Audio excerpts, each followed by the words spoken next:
Hello everyone, this is me Sawda and আজকে makeup লুকটা share করতে করতে আমার লাইফের একটা এক্সপিরিয়েন্স তোমাদের সাথে আমি শেয়ার করবো, যেটা আমার সাথে ঘটেছিল।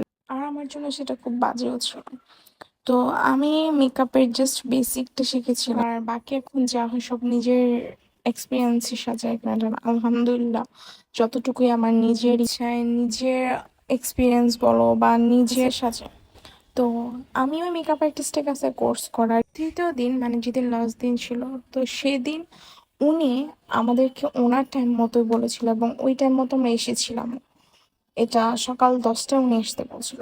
তো 10টায় এসে উনি নিজেই আবার সেই আমাদেরকে বলে যে আমরা 11টার দিকে আসবো, মানে নিচে দাঁড়ানোর কাছে উনি বলে। তো একে দিয়ে উনি এত সকালবেলা উনি আমাদেরকে আসতে বলছে, আবার উনি বলতেছে 1 ঘন্টা পরে আসতে।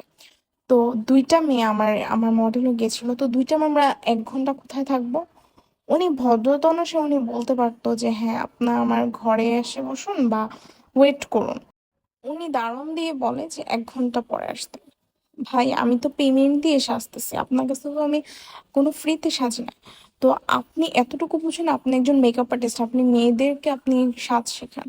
তো আপনার অতটুকু তো আপনার মেনার্স থাকা লাগবে। 1 ঘন্টা মেয়েরা কোথায় থাকবে? আর ওনার বাসা এমন একটা এরিয়াতে, পুরান ঢাকার এরিয়াতে।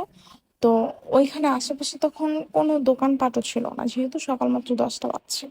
তো আমরা কোথাও যাওয়ার কোনো ওয়ে নাই, তো আমরা বাধ্য হয়ে আমরা ওনার গ্যারেজে আমরা বসেছিলাম। অ্যান্ড আশেপাশে যে দোকান ছিল না, দারোয়ানরা পর্যন্ত আমাদের সিচুয়েশনটা দেখে ওরা আমাদেরকে ওদের গ্যারেজে চেয়ারে বসতে দেয়। আমার কথা হচ্ছে যে আমি ওনার কাছ থেকে পেমেন্ট দিয়ে ক্লাস করতেছি, নট ফ্রিতে।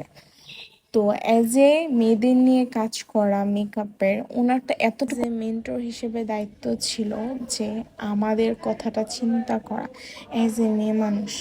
আর যেহেতু উনি মেকআপ আর্টিস্ট, ওনার কাছে অনেক দূর দূর থেকে হয়তো বা মেয়েরা এসে ক্লাস করে, তো এতটুকু সহানুভূতি কিন্তু উনি আমাদের প্রতি দেখাতে পারতো। আমি জাস্ট অবাক অ্যাকচুয়ালি, মানুষের কিরকম বিহেভিয়ার এটা আসলে তোমরা মানুষের কাছাকাছি গেলে তারপর তোমরা দেখতে পারো।